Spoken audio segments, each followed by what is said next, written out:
Hey, what's up guys? Welcome back once again। दोस्तों आज की कहानी जो हम एक्सप्लेन करने जा रहे हैं वो ऐसे सफर को दिखाने वाली है जो इंसान का सबसे बड़ा दुश्मन है, यानी कि लालच और खुदगर्जी, जो किसी को किसी भी हद तक गिरने को मजबूर कर सकती है। कहानी की शुरुआत होती है, दुनिया का अंत हो चुका है और कुछ लोग ही जिंदा बचे हैं। ग्लोबल वार्मिंग की वजह से कई बड़े बड़े शहर तबाह हो गए, पर अभी भी कुछ लोग जिंदा हैं और मौत से लड़ रहे हैं। बिहार के बीच से जाती हुई हम एक ट्रेन को देखते, जिसके अंदर एक माँ अपने कुपोषित बच्चे के साथ बैठी है। वो खाने की जिद कर रहा है, लेकिन उसको उसे देने के लिए कुछ भी नहीं पता। जस्ट उसी के सामने हमारी कहानी का किरदार बैठा है जो कहीं जा रहा है, पर कहाँ जा रहा है ये हमें आगे पता चलेगा। कुछ समय के बाद ट्रेन एक सुनसान एरिया पर रुकती है, जहाँ पर मैक्सवेल उतरता है। वो पास की एक दुकान पर जाता है जिसके अंदर एक आदमी बैठा था। वो उससे एक शख्स के बारे में पूछता है तो सामने वाला आदमी बताता है कि वो अभी आए नहीं है। पर फिर मैक्सवेल उससे वॉशरूम जाने का रास्ता पूछता है। वो पीछे की तरफ इशारा करके वहां जाने को कहता है, लेकिन उस जगह का वॉशरूम देखकर मैक्सवेल को नहीं आती। खैर तभी बाहर से कोई उसे आवाज लगाता है। ये वही आदमी था जिसने उसे हायर किया है उसकी मंजिल तक ले जाने के लिए, और इसका नाम जॉन है। कार में बैठने पर वो उसे बताता है कि $200 गैस के लगेंगे और $20 पानी के और 200 तुम्हें आने ले जाने के। लेकिन मैक्सवेल ने समझा था कि वो 200 में ही सब कुछ कर देगा, इसीलिए वो उसे बहुत ही शौक वाला रिएक्शन देता है, जिसे देखकर वो बंदा कहता है कि अगर तुम्हें दिक्कत है तो मैं कार को मोड़ लेता हूँ। लेकिन मैक्सवेल के लिए वहाँ जाना बहुत ही जरूरी है। वो जगह उसकी किस्मत बदल सकता है और शायद इस दुनिया की भी। लेकिन आखिर वहाँ क्या है और ये कौन सी जगह है, ये सब हमें आगे पता चलेगा। अब दोनों का सफर शुरू होता है और बीच में आने वाला साइन बोर्ड को देखकर अंदाजा लगा सकते हैं कि ये जिस जगह पर जा रहे हैं वो एक रिस्ट्रिक्टेड एरिया है। वहाँ कोई पुलिस वाला या कोई गार्ड नहीं है। कोई नहीं चाहता कि उसकी इस बेहद में मौत हो। तभी वो लोग देखते हैं कि एक कुत्ता दूसरे कुत्ते को जिंदा ही काट कर खा रहा है, जिसे वो दर्द के मारे चिल्ला रहा है। इसीलिए जॉन उसे भगा देता है और उस घायल कुत्ते के सर को कुचल देता है ताकि वो दर्द में तड़प कर ना मरे। ये सब चीजें यहाँ पर आम है क्योंकि दूर दूर तक कोई भी जानवर या कोई पेड़ नहीं है, इसीलिए जो कुछ बचा है उसे खाकर अपना पेट भर रहे लोग। कार ठीक हो जाती है और फिर से ये लोग चल पड़ते हैं। कुछ ही समय के बाद अंधेरा हो जाता है, इसीलिए ये दोनों वहीं पर रात गुजारने का फैसला करते हैं। मैक्सवेल बताता है कि वो असल में जिस जगह पर जा रहा है उसका नाम है कंपाउंड। ये कंस्ट्रक्शन साइट है, वहाँ अभी भी काम शुरू है। तो जॉन जवाब में कहता है कि जिस जगह तुम जा रहे हो वो बहुत ही बुरी है। मेरे कुछ साथी भी वहाँ पर मौजूद है। वहाँ के लोगों को जानवरों जैसा सलूक किया जाता है, उन्हें मारा जाता है, पीटा जाता है और बहुत ही मेहनत करवाई जाती है। तो वो कहता है कि मैं मेहनत करने से डरता नहीं हूँ, ऐसा यहाँ पर रहने से अच्छा है कि मैं कुछ मेहनत करके मरूं। वो मेरे लिए ज्यादा सुकून की मौत होगी।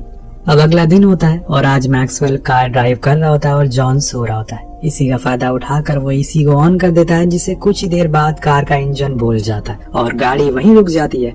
जब जॉन को इस बारे में पता चलता है तो वो उस पर बहुत ही गुस्सा करता है, लेकिन मैक्सवेल को अपनी गलती का एहसास होता है, इसीलिए वो उसे उसी समय माफी मांगता है और कुछ सोचने को कहता है, क्योंकि ये लोग एक ऐसी जगह पर है वहाँ दूर दूर तक कोई इंसान नहीं है, तो बस इनकी कार और ये दोनों है। जॉन कहता है कि मुझे लगता है कि शायद पाइप फट गई है, मुझे उसे जोड़ना होगा। और इतने में मैक्सवेल सूसू करने के लिए एक पत्थर के किनारे जाता है। तभी वहाँ उसे कुछ नजर आता है। जब वो करीब जाता है तो देखता है कि किसी ने ढेर सारे पत्थर एक के ऊपर एक रखे हुए, जैसे वो कुछ छुपाने की कोशिश कर रहा। वो उसे हटाता है तो उसे उसके अंदर कुछ चमकीली सी चीज दिखाई देती है। जब वो उसे छूता है तो पता चलता है कि ये तो गोल्ड है। जी हाँ दोस्तों, सोने का एक पत्थर जिसकी कीमत न जाने कितने 100 करोड़ होगी। ये जमीन के अंदर गड़ा हुआ है। अब मैक्सवेल पहले तो सोचता है कि वो उसे अकेले ही यहाँ से ले जाएगा, लेकिन अकेले ले जाना इतना आसान नहीं है। उसे जॉन की मदद चाहिए ही, इसीलिए वो उसे आवाज लगाता है और फिर वो आकर अपने लाइटर से चेक करता है तो उसे पता चलता है कि हाँ, ये हकीकत में प्योर गोल्ड है, जिसको शायद यहाँ पर किसी ने छुपाया है या फिर वो इसे बाहर निकालने की कोशिश कर रहा होगा, लेकिन उसे ये निकला नहीं। पर हमारे पास कार है, हम इसे बाहर निकाल सकते हैं।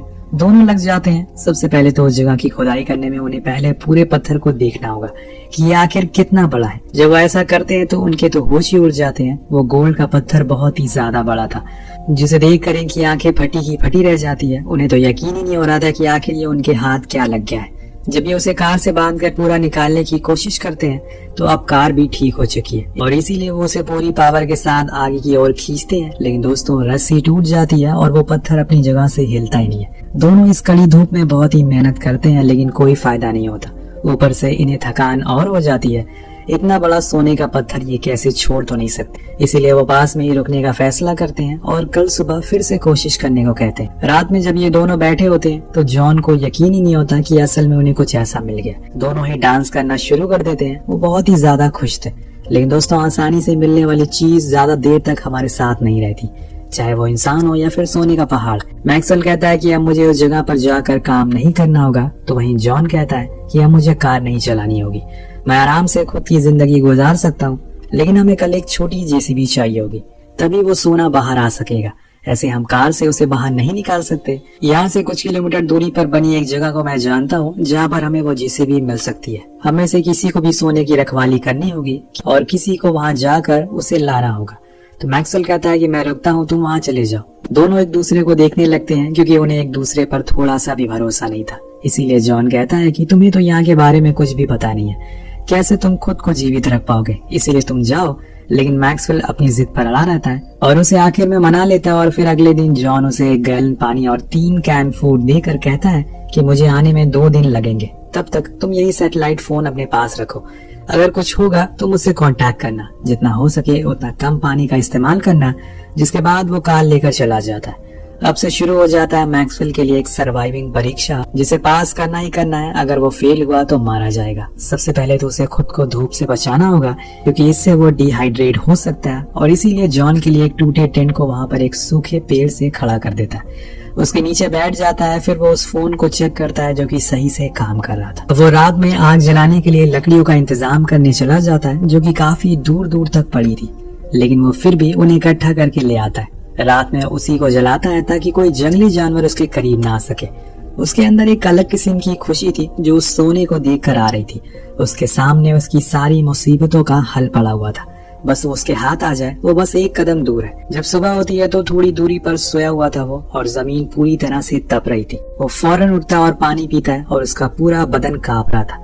ये असल में ज्यादा तपन की वजह से होती है जब अपना शरीर इतनी गर्मी नहीं सहन कर पाता, सेम उसी तरह से जैसे ठंड में होता है। इसी बीच जॉन का कॉल आता है। वो जैसे तैसे रेंगते हुए उसके पास जाता है, लेकिन जब तक वो उस फोन को पिक करता तब तक वो कट चुका था। इसीलिए वो फिर से इंतजार में बैठ जाता है कि कब उसका साथी आएगा। इस तरह से दोपहर हो जाती है और वो उसी सोने को देखकर मन ही मन खुश हो रहा था। जो उसके चेहरे से साफ दिखाई दे रही थी वही सोना है जिसने उसने अभी तक हिम्मत दी है यहाँ पर जीवित रहने की। अब फिर से शाम हो जाती है और वो लकड़ियों के लिए जाता है, लेकिन ऐसे एक एक करने में उसे बहुत मेहनत लगेगी। इसीलिए वो उस टेंट वाले कपड़े को साथ में ले लेता है और फिर सारी लकड़ियों को उसमें इकट्ठा करके ले आता है। ऐसा करने पे उसकी एनर्जी भी कम खर्च होगी और प्यास भी कम लगेगी। तभी वो देखता है कि गोल्ड के ऊपर से धूल हट गई है, जिसे कि वो साफ साफ दिखने लगा है। इसीलिए वो फौरन वहां जाकर उसके ऊपर वो पत्थर रख देता है ताकि कोई भी उसे देख ना सके। इसके बाद वो ऊपर जाने का डिसाइड करता है, शायद वहां उसे कोई अच्छी जगह मिल सके जहाँ पर वो रात आराम से गुजार सके। और इसके लिए वो एक रेत के पहाड़ के ऊपर चढ़ता है। कुछ ही दूरी पर एक चाइनीज क्रैश प्लेन दिखाई पड़ता है जिसकी हालत बहुत ही खस्ता थी। मैक्सवेल उसके पास जाता है और वहाँ कुछ मदद के सामान को ढूंढने लगता है। ये उसके लिए एक अच्छी जगह है रात गुजारने के लिए, यहाँ पर उसे गर्मी भी नहीं लगेगी। लेकिन दोस्तों फिर वही चीज उसके दिमाग में आ जाती है, वो सोना अगर उसे कोई और ले गया तो फिर क्या करेगा वो। इंसान की ये फितरत है, वो खुद से पहले पैसे और ऐसी चीज के बारे में सोचता है जो उसे कंफर्ट दे सके। वो बड़े ही देर तक अंदर वहीं बैठा रहता है और सोचता है कि आखिर उसे क्या करना चाहिए। उसकी लालच बार बार उसे उसी सोने के पास लेकर जा रही थी, इसीलिए वो वहीं रहने का फैसला करता है। लेकिन वो अपने साथ में कुछ प्लेन के हिस्सों को ले जाएगा जिससे कि वहाँ पर एक टेंट जैसा कुछ बना ले और खुद की छत को पूरा कवर कर दे। वो प्लेन के दरवाजों को और उसकी सीट को बाहर निकाल लेता है और फिर उसे घसीटता हुआ उसी पुरानी वाली जगह पर लेकर जाता है। यहाँ हम उसके शरीर पर निकल रहे छालों को देखते जो इस तपती हुई गर्मी की वजह से हुए थे। अब तो जैसे जैसे समय कट रहा है उसका पानी और खाना भी खत्म होता जा रहा है। ऐसे में वो कैसे खुद को जिंदा रखेगा ये तो वही जानता है। वो सोना उसकी भूख प्यास तो नहीं मिटा सकता। अब काफी देर घसीटने के बाद वो पहुंच जाता है। उन सामानों को मदद से वो टेंट जैसा शेल्टर बना लेता है और उसी के अंदर लेट जाता है। लेकिन अभी भी उसका शरीर तप रहा था, उसे गर्मी लग रही थी। वो जितना भी कुछ कर ले ये गर्मी का एहसास उसे होता रहेगा। अब शाम होने पर वो सोने के पास जाता है और उसे ध्यान से देखना शुरू कर देता है। न जाने कुछ देर बाद उसके दिमाग में क्या आता है, वो उसके ऊपरी हिस्से को पत्थर से तोड़ने की कोशिश करता है। वो कुछ देर बाद अलग भी हो जाता है और उसे हाथ में लेकर वो बहुत ही ज्यादा खुश था क्योंकि अब वो उस टुकड़े को अपने सीने से लगा कर रखेगा। शायद यही चीज उसे इस तपती गर्मी में थोड़ी ठंडी का एहसास दे सके।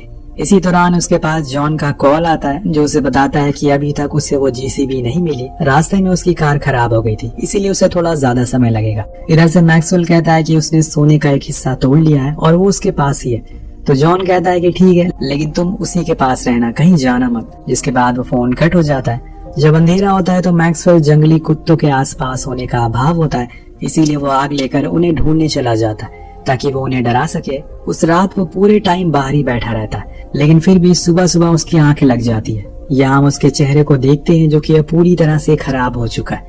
इस झुलसती हुई गर्मी की वजह से वो बचे हुए पानी को बोतल में भरता है और उसे पीता है, जिससे उसके अंदर थोड़ी जान आती है। तभी उसे एक सांप दिख जाता है जिसे खाकर वो अपना पेट भर सकता है, लेकिन जब तक वो उसे पकड़ पाता वो भाग चुका था। ये सब चीजें मैक्सवेल को सीखनी पड़ेगी, तभी वो आगे जाकर अपना पेट भर सकेगा, वरना वो भूख के कारण मर जाएगा। और इन सब चक्कर में एक और अनहोनी हो जाती है। दरअसल जब वो सांप को पकड़ रहा होता है तो उसके पैर में लगकर वो बोतल गिर जाती है, जिससे कि उसका सारा पानी वेस्ट हो जाता है। उसको अपनी इस बेवकूफी पर बहुत ही ज्यादा गुस्सा आता है और वो तेज तेज चिल्लाना शुरू कर देता है, क्योंकि एक यही चीज थी जो उसे जिंदा रखी थी। अब तो उसके पास खाना भी खत्म होने लगा है, इसीलिए अगले दिन वो फिर से उसी प्लेन के पास जाता है और कुछ और जरूरत के सामान को ढूंढने लगता है। लेकिन तभी मैक्सवेल की नजर दूर से आ रही एक इंसान पर पड़ती है। वो घबरा जाता है और फौरन जाकर उस प्लेन के अंदर छुप जाता है। उसे डर था कि कहीं वो उसके पास ना आ जाए और फिर वो उसे उस गोल्ड के बारे में बताना ही पड़ेगा, जिसके लिए उसने इतने दिन मेहनत करी सब बर्बाद हो जाएगी। इसीलिए सबसे पहले तो उस गोल्ड के टुकड़े को अपने बैग में रख लेता है। और जब वो इंसान उसके करीब आता है तो हमें पता चलता है कि वो एक सर्वाइविंग लेडी है, जो कि यहाँ से 5 किलोमीटर दूर बने कुछ शेल्टर के पास जा रही है। वो मैक्सवेल को यहाँ पर ऐसे अकेले देखकर उससे भी साथ चलने को कहती है, लेकिन वो तो बहुत ही ज्यादा डरा हुआ है। इसीलिए वो जो कुछ भी पूछती है उसका वो उल्टा सीधा जवाब देता है और इससे वो लड़की को उस पर शक होता है कि जरूर ये कुछ छुपा रहा है। अब वो बार बार उससे एक सवाल करती है कि तुम यहाँ क्या कर रहे हो, लेकिन मैक्सवेल सही जवाब नहीं देता। तो वो उठकर ऊंचाई की ओर जाने लगती है। अब इसे लगता है कि कहीं वो उसका वो शेल्टर ना देख ले, उसके पास ही वो गोल्ड दबा हुआ है। इसीलिए वो उसे जाकर कहता है कि तुम यहाँ प्लेन के पास रहो, मैं अपनी शेल्टर के पास जा रहा हूँ। पर वो लेडी फिर भी उसका पीछा करती है, जिससे कि मैक्सी को गुस्सा आने लगता है और फिर वो उसे बताता है कि मेरा दोस्त कुछ ही दूरी पर है, वो आने वाला है, वो मुझे कंपाउंड तक ले जाएगा। लेकिन वो मानने को राजी नहीं थी। वो उसके शेल्टर को चेक करने लगती है। अब यहाँ पर मैक्सवेल का पेशेंस लेवल बढ़ता जा रहा था, इसीलिए आखिर में वो एक ऐसा कदम उठा लेता है जो कि उसे नहीं करना चाहिए था। वो एक फावड़े से उसके सर पर वार करता है, जिससे कि उस लड़की की वहीं मौत हो जाती है और फिर वो उसकी लाश को पास में ही गाड़ देता है। उसके पास जितनी भी जरूरत के सामान थे वो उन्हें निकाल लेता है। जब कुछ समय बीत जाता वो देखता है कि कुछ कुत्तों ने उसकी लाश को खोद कर बाहर निकाल लिया है, क्योंकि उसने मीट की बदबू आ गई थी।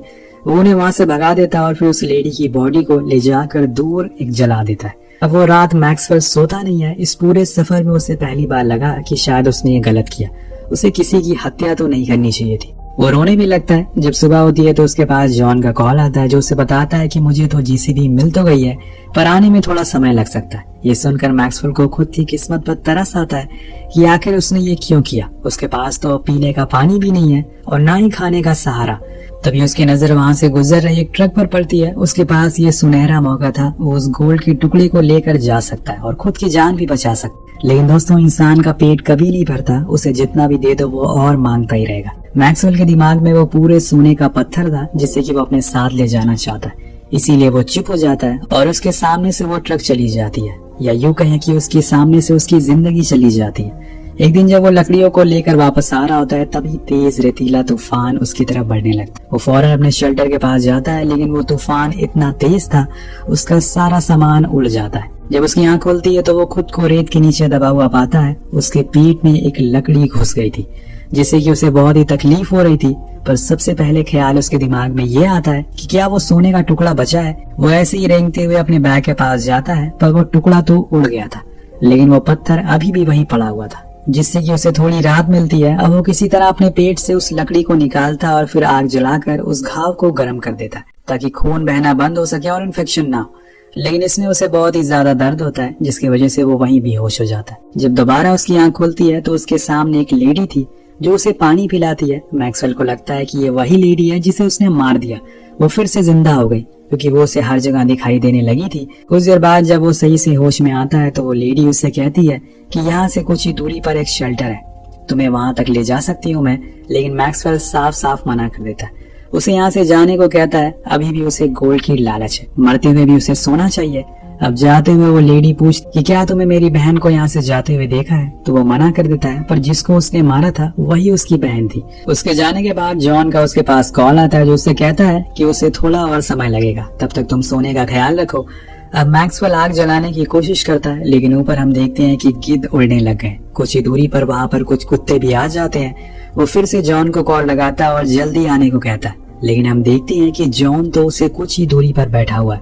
वो बहुत ही पहले यहाँ पहुंच चुका है, लेकिन अब उसके अंदर लालच आ गया है। वो उस पूरे सोने को अकेले अपने साथ ले जाना चाहता है, उसे शेयर नहीं करना चाहता। जब मैक्सवेल देखता है कि अब वो कुत्ते उसके करीब आ रहे हैं तो वो फिर से उसे कॉल लगाता है, लेकिन अब तो वो उसका कोई जवाब दे ही नहीं रहा था, जिससे कि वो समझ जाता है कि उसने उसे धोखा दिया।